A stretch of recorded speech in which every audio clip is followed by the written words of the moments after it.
The hip, horse's true propulsion happens back there first. Rather the horse is left-handed or right-handed, the opposite is going to happen. So if this horse is left-handed naturally, first right, then the left, then the left, then the right. And they move like that, right? So the walk is a 4-beat gait, trot's 2, canter is 3.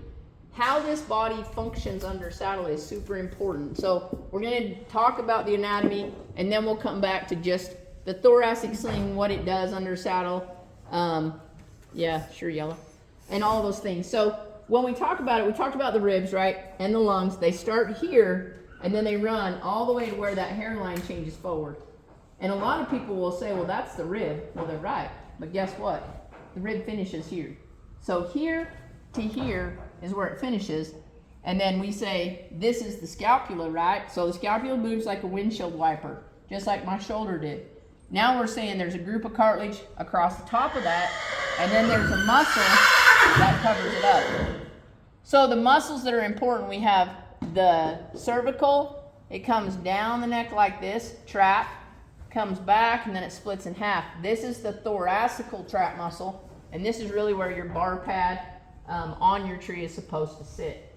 And it should give a little bit of an allowance for that to tuck in there, and then your bar should touch the whole horse's back. And that's what we were doing earlier when we were feeling pressure. So you want equal pressure from the front to the back. One on the trap muscle, then the dorsi muscle starts here, comes back to the end of the 18th rib, and then it comes down and it ties into the forearm. It's the longest, strongest muscle on the horse's back, and actually elongates when it's in good shape. So if the horse's back isn't in good shape, the horse really can't elongate. So if we look at this horse and we say 1 to 10, is he a 5? Is the muscle structure, you know, what does he look like? And he actually looks a little chubby, like not real chubby, but a little chubby. Sorry. But he could just be framed up a little more and then balanced a little more so he can ride around a little better. So I'd probably give him a 7 or an 8 today. And then like the other stuff that really plays into muscles, bone structure, we talked about the sternum, where the sternum ends, right? That's right here. So once you get back here, right, the sternum actually, it moves. The bones aren't all tight. So as the horse gets older, they calcify some. So you want them to move. You want them to be flexible. If they get tight, then the horse has a harder time lifting his belly up. Then there's a xiphoid process, which is back behind that. And that xiphoid process is like a trampoline. And it's just like our sternum, right? We have a little trampoline in there, and it can become calcified when it's broke. So horses like calf horses, head horses, hill horses, I think they pull so hard or they stop so abrupt sometimes, it jerks that forward, and then it can destroy that. It'll come back, but it gets tighter. So the first 60% is the strongest. Power there, strongest here. And it is because of the ribs, the sternum, the thoracics. So the vertebrae, right, they start here and they come all the way to where that hairline changes forward. Now, if we were to dissect horses, how many horses do you think their spine is about 1 finger in length? 2 fingers, 3 fingers, 4. What's the question? So the vertebrae, Okay. the vertebrae, there's 18, okay, in the thoracic chamber, and then we have 6 lumbar, and then we move into the cervical. So we're just talking about the thoracics. So the thoracics start here, right? We say this is 2 because we can't feel 1. Each vertebrae is separate. And in the saddle world, how many people do you think know how wide that gullet channel needs to be, or the bar spread needs to be, in order to fit the saddle to the horse's back? 1 finger length, 2 fingers length, 3 fingers, 4? At least 4, or 4.5. So the reason why is because of the spinous process. So this is a strainer, and if we say that's 4, now we're going to put wool, we're going to put leather on this, so the dynamics change some. But we can see, right, we're just about 4.5 fingers. The other thing that can't happen is this can't come and then swoop down, because then all of this pressure sits where? Right there. What happens to the spinous process? So the spinous process is what's surrounding the vertebrae, right? So if this is the middle of the process, and it would actually be like this. So let's look at this tree on this horse's back.